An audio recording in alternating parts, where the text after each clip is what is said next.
How are you? I hope आप सब बहुत अच्छे होंगे। तो दोस्तों, जैसे कि आपको पता है यूपीएसआई की बहुत जल्द न्यू वैकेंसी आने वाली है। तो उसके लिए हमें पहले से तैयार होना पड़ेगा। और जैसे कि आप सभी लोग जानते हैं कि यूपीएससी में जो रिक्वायरमेंट है वो होती है यूपीएसआई की जो वैकेंसी आने वाली है 2024, उसके लिए हमें रेडी होना पड़ेगा। नोटिफिकेशन आने से पहले ही आधे से ज़्यादा बच्चों को तैयारी कर लेनी चाहिए। जैसे कि हम जानते हैं यूपीएसआई में 4 सब्जेक्ट पूछे जाते हैं। वो 4 कौन-कौन से हैं? सबसे पहला है रीज़निंग, जो कि ऑब्वियसली हर एग्ज़ाम में पूछा ही जाता है। और सेकंड है हमारा मैथ, जो कि वो भी ऑलमोस्ट हर कॉम्पिटिटिव एग्ज़ाम में पूछा जाता है। Then third is GS, which is also one of the subject जो हमारा हर जगह पूछा जाता था। और चौथा है हिंदी, जो कि यहाँ पे पूछा जाता है और कुछ-कुछ एग्ज़ाम में पूछा जाता है। तो यहाँ पे जो हमारा मेजर पोर्शन होंगे ना, वो होंगे रीज़निंग और मैथ्स एंड देन हिंदी। क्योंकि ये 3 ऐसे सब्जेक्ट है ना, अगर आपने इन पे कमांड कर ली, देखो क्या होता है ना, रीजनिंग में आप फुल मार्क्स ला सकते हो, मैथ्स में आप फुल मार्क्स ला सकते हो, हिंदी में भी ऑलमोस्ट फुल मार्क्स ला सकते हो। बट जीएस क्योंकि बहुत वास्ट सिलेबस है, तो इसमें फुल मार्क्स आने के कोई चांसेस नहीं होते। तो हम जिस पर फोकस कर सकते हैं, जो हमारा सिलेक्शन इंश्योर और 100% हमें सिलेक्शन दिला सकता है, वो ये 3 सब्जेक्ट हैं। अब ये नहीं है कि जीएस पर ध्यान नहीं देना है या फोकस नहीं करना है, ऐसा नहीं है। क्या होता है ना, जीएस इतना वास्ट सब्जेक्ट है, तो हमें बहुत सिलेक्टिव स्टडी करनी होती है जीएस की। तो जीएस के लिए हम क्या इनिशिएटिव लेने जा रहे हैं कि हम कुछ पर्टिकुलर चैप्टर ना मैं ज कराऊँगा आपको, क्योंकि मुझे काफ़ी समय हो चुका है इन चीज़ों की तैयारी करते हुए एज़ अ यूपीएससी एस्पिरेंट। तो मुझे इन चीज़ों का पता है कि जीएस का कितना बड़ा स्कोप है और क्या चीज़ इसमें पूछी जाती हैं मैक्सिमम नॉर्मल एग्ज़ाम में। जैसे कि यूपी पुलिस का एग्ज़ाम हो गया, यूपी कांस्टेबल का एग्ज़ाम हो गया और यूपीएसआई का जो कि आने वाला है, और बहुत सारे एग्ज़ाम जैसे कि आरपीएफ एसआई अब कुछ टाइम बाद होने वाला है, तो उसमें भी इस प्रकार की जीएस पूछी जाएगी, क्योंकि वहाँ पे जीएस का वेटेज बहुत ज़्यादा होता है, ऑलमोस्ट 50 क्वेश्चन। तो हम क्या कर सकते हैं, हम अपनी स्ट्रेटेजी कैसे बना सकते हैं? देखिए, चलो मैं आपको समझाता हूँ। सॉरी दोस्तों, थोड़ा-सा बैड हैंडराइटिंग के लिए, क्योंकि आप थोड़ा-सा प्लीज़ मैनेज कर लीजिए। ओके, ठीक है, स्टार्ट करते हैं। तो जैसे कि हमारा टारगेट होगा दोस्तों यूपीएसआई 2024, और इसमें हम 4 सिलेबस को कवर करेंगे। Maths, reasoning, Hindi and then GS. अब ये कैसे-कैसे कवर करेंगे? देखो, स्ट्रैटेजी इनकी मेरी खुद की होगी, जो कि काम करेगी भी, क्योंकि मेरे लिए भी वो काम करी थी। और दोस्तों, वो आपको भी बहुत अच्छा रिज़ल्ट देगी। आप देखो, यकीन करना है मत करो, कोई इश्यू नहीं है। बट जिसका एग्ज़ाम निकलना हो, जो मेहनत करेगा, जो स्ट्रैटेजी फ़ॉलो करेगा, एग्ज़ाम सिर्फ़ उसी का ही निकलेगा। तो देखो क्या होता है, मैथ्स में आता है 40 क्वेश्चन्स, 40 क्वेश्चन्स, रीज़निंग में भी 40 क्वेश्चन्स आते हैं, और ये हमारे सब में आते हैं 40-40 क्वेश्चंस। तो हम कह सकते हैं कि टोटल हमारा आएगा 160 क्वेश्चंस। अब अगर जो जिन बच्चों ने पिछली बार दिया होगा, तो वो भी जानते हैं कि जो पिछली बार सिलेक्शन हुआ था, वो हुआ था जिनके 127 क्वेश्चन बिल्कुल सही थे। ओवरऑल फाइनल मेरिट की बात कर रहे हैं हम दोस्तों, फिजिकल की नहीं। फिजिकल की कट ऑफ जिस पर गई थी, हम बात कर रहे हैं फाइनल की, एट द एंड, जहाँ पर उसके बाद में आपका सिलेक्शन हो चुका था। तो जिसके क्वेश्चन 127 सही थे आउट ऑफ 160 में से, उसका दोस्तों सिलेक्शन पक्का हो चुका था। तो अब हम इन्हें कैसे कर सकते हैं? देखो, हम अपना टारगेट हमें क्या लेके चलना चाहिए? हमें लेके चलना चाहिए 35 का, 35 plus 35 plus 35 and then plus 35, which is total equals to 140। तो दोस्तों क्या होता है ना, देखो इसमें नेगेटिव मार्किंग तो है नहीं, तो करके तो सब आने हैं। कुछ तुक्के में भी सही हो जाएँगे, लेकिन कुछ तुक्के में भी सही हो जाएँगे।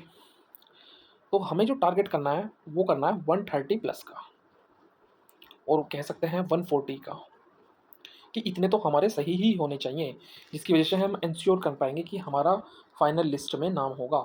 क्योंकि यार दोस्तों देखो क्या है ना, मान के चलो अगर आपका कॉल आ भी जाती है फिजिकल के लिए, लेकिन आप फाइनल मेरिट में रह जाते हो, तो उसका भी तो कोई सेंस नहीं बनता ना। आप समझ सकते हैं मैं क्या कहना चाह रहा हूँ। तो हमारा जो एम होना चाहिए, जो इस चैनल का भी नाम है फाइनल एम, वो होना चाहिए फाइनल मेरिट में अपना नाम लेना, फाइनल मेरिट में अपना नाम लेना।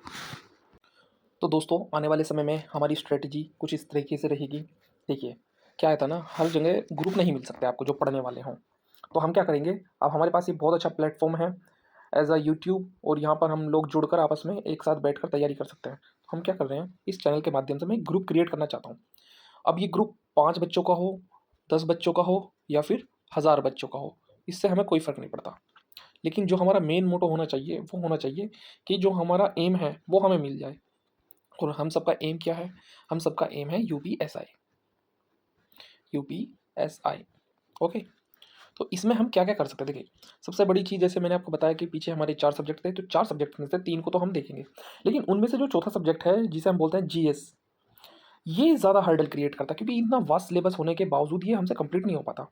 अब क्योंकि मुझे इतना टाइम हो चुका है इस चीज़ की प्रिपरेशन करते हुए, तो मैं आपको बता सकता हूँ, इसमें कौन-सी चीज़ें हमें कवर करनी है, कौन-सी नहीं करनी। इवन दो मैं आपको ये खुद कराऊँगा, मैं खुद इसके लिए आपको कराऊँगा कि हमें क्या करना है, ठीक है ना? जैसे कि मैं आपसे थोड़ा-सा अगर एक एग्ज़ाम्पल लेके बताऊँ, तो हम क्या कर सकते हैं, हम जैसे जीएस में हम क्या कवर करेंगे? मैं आपको बताऊँगा जैसे कि हम एग्ज़ाम्पल लेते हैं Indus valley civilisation IVC Sindhu सभ्यता। अब आप अगर इसे पढ़ने लगे, अगर पूरा फ़ोकस होके भी पढ़ोगे तो भी आपके 2 से 3 घंटे जाएँगे ही जाएँगे। और इतने की ज़रूरत है नहीं एक्चुअली में, क्योंकि इससे जो क्वेश्चन बनते हैं ना, वो हमारे अगर हम पॉइंट्स की फ़ॉर्म में देखें तो ज़्यादा से ज़्यादा 15 से 20 पॉइंट्स हैं जो हमें याद करने हैं बस इस चैप्टर से रिलेटेड। और यहीं से ही हमेशा क्वेश्चन बनते हैं। तो वो कौन से क्वेश्चन होते हैं जो यहीं से बनते हैं, वो ही बार-बार रिपीट होते हैं। देखो विश्वास करना बहुत ज़रूरी है किसी के ऊपर। तभी आप समझ पाएँगी। वरना तो जैसे कि सब पढ़ रहे हैं अपना बुक उठाकर, कई-कई घंटे लगाकर, तो आप भी कर सकते हैं, ऐसे कोई दिक्कत नहीं है। बट अगर आपको लगे कि हाँ, कि हमें एक अच्छा मटेरियल प्रोवाइड कराया जा रहा है, अच्छे से समझाया जा रहा है, अच्छे से बताया जा रहा है, तो आप मेरे साथ भी जुड़ सकते हैं। क्योंकि हमारा जो अब टारगेट होगा ना, आने वाले यूपीएसआई के एग्ज़ाम में, वो हमारा टारगेट होगा कि हमें जीएस में भी कम से कम 30 प्लस में ही जाना है, वो भी सही। और इसका मेजर पोर्शन जो होता है, वो होता है पॉलिटी, जो कि इसमें से 20 टू 25 क्वेश्चन आ जाते हैं। 20 क्वेश्चन मूल विधि के साथ में, जिनको पता है मूल विधि भी आती है, ठीक है ना? और जो बाकी के बचे क्वेश्चन हैं, वो हैं हमारे वो हैं हमारे मॉडर्न हिस्ट्री वगैरह, ज्योग्राफी। देखो मैं आपको एक बात बताता हूँ, देखो सुनो, ये जो सिलेबस है ना एक्स्ट्रा, पॉलिटी और मूल विधि से अलग जो सिलेबस है, जैसे कि हमारा हो गया एनवायरनमेंट, हो गया इकोनॉमिक्स, हो गया ओके, और हिस्ट्री हो गया, ये हमें देखने में काफ़ी हार्ड लगता है, लेकिन एक्चुअली में ये काफ़ी आसान है। ठीक है ना? अब आसान ये किनके लिए है? आसान उनके लिए जिन्हें पता है कि इस चैप्टर में से कितना पढ़ना है और कितना छोड़ देना है। हमें हार्ड तब लगता है जब हम सब चीज़ कवर करने के एक जद्दोजहद में लग जाते हैं। ठीक है ना? जैसे कि अगर हमें हिस्ट्री का चैप्टर 1 कंप्लीट करना है तो हम सोचते हैं सारी चीज़ इंपॉर्टेंट है, और क्योंकि हिस्ट्री के अगर सारे चैप्टर वाइज़ देखे जाए तो काफ़ी सारे चैप्टर हैं। ऑलमोस्ट 15 टू 25 चैप्टर आ जाते हैं अगर हम स्पेक्ट्रम में से पढ़ते हैं ना? तो अब क्योंकि बच्चे सोचें कि यार हर चैप्टर में से सारा पढ़ना पड़ेगा तो ऐसे कैसे याद हो पाएगा? देखिए क्या होता है ना, बहुत स्पेसिफिक चीज़ें पढ़नी होती है। अगर हम स्पेसिफिक चीज़ें पढ़ेंगे तो हमें ज़्यादा रटने की भी ज़रूरत नहीं होगी और हमारा बहुत जल्दी में सारा सिलेबस कंप्लीट हो जाएगा। तो हम क्या कर सकते हैं? मैं क्या कर सकता हूँ, आप क्या कर सकते हैं, हम सब मिलके आपस में क्या कर सकते हैं? देखिए, फ़िलहाल तो मैं आपकी इस चीज़ में ये मदद कर सकता हूँ कि जो मेरी चीज़ें मेरी रेडी हैं चीज़ें, वो मैं आपको डिलीवर कर सकता हूँ बहुत अच्छे से। जैसे कि हम मैथ्स को कवर कर सकते हैं आसानी से, मैथ्स काफ़ी आसान आता है, रीज़निंग भी काफ़ी आसान आता है, और तुम्हारा हिंदी भी देखा जाए तो हिंदी भी ऐसा कोई टफ़ नहीं है, एंड देन जीएस। अगर हम ज़्यादा नहीं, तो इसमें मैथ्स में अगर हम 30 ले आते हैं, रीज़निंग में 30 ले आते हैं, हिंदी में 30 प्लस में लेके आ जाता है, जीएस में भी 30 के आस-पास ले जाते हैं, तो आप देख रहे हो 120 तो हमारे वैसे ही बन रहे हैं। ठीक है ना? तो हमें जो ये 5 से 10 मार्क्स का अंतर लेके आना है ना, ये एक्चुअली में दोस्तों यहीं पर लेके आना है। थोड़ा-सा एक्स्ट्रा एफर्ट लगाएँगे जीएस में, थोड़ा-सा रीज़निंग में, थोड़ा-सा मैथ में। देखो मैथ में क्या होता है मैं बताऊँ, मैथ्स में आते हैं 40 क्वेश्चन। अब ये देखिए, आप देखेंगे कि करने वाले 40 के 40 भी कर देते हैं, 39 भी कर देते हैं, 38 भी कर देते हैं। अगर क्वेश्चन कुछ ऐसा फँस गया, तो फिर देखिए आप शायद 35 भी ना कर पाएँ, अगर कुछ क्वेश्चन ऐसे आ गए। आपकी मैथ कितनी भी स्ट्रॉन्ग हो, वो डाटा देखो, क्वेश्चन क्या होता है ना, आजकल जो पेपर में क्वेश्चन आते हैं, वे लेंथी ही आते हैं ज़्यादा। वो डाटा इतना हार्ड दे देंगे कि आपको उसे करने में ही 3 से 4 मिनट लग जाएँगे। समझ रहे हो ना? अगर इमेजिन करो कि डाटा भी हार्ड आ जाए और कॉन्सेप्ट भी थोड़ा-सा हार्ड आ जाए, तो क्या होगा? अब आप उस अकेले क्वेश्चन के चक्कर में 4 क्वेश्चन तो नहीं छोड़ेंगे, तो आप क्या करेंगे, उसे स्किप कर देंगे, ठीक है ना? तो कुछ इसी तरीके से हम पूरी कोशिश करेंगे कि जहाँ पर हम पूरा एक्स्ट्रा एफर्ट लगाकर अपने मार्क्स ले सकें, ठीक है ना? तो आने वाले दिनों में दोस्तों हम रेगुलर अब क्लास लेंगे। तो जो हमारे चैनल पर नए हैं तो कृपया करके प्लीज़ इस चैनल को सब्सक्राइब करें, चैनल को सब्सक्राइब करें। अब हमारी एक न्यू जर्नी है, इस जर्नी को देखते हैं कितना अच्छे से हम आगे ले जा सकते हैं। ये हमारे चैनल की फर्स्ट वीडियो है और आज है डेट हमारी 15/9/2024।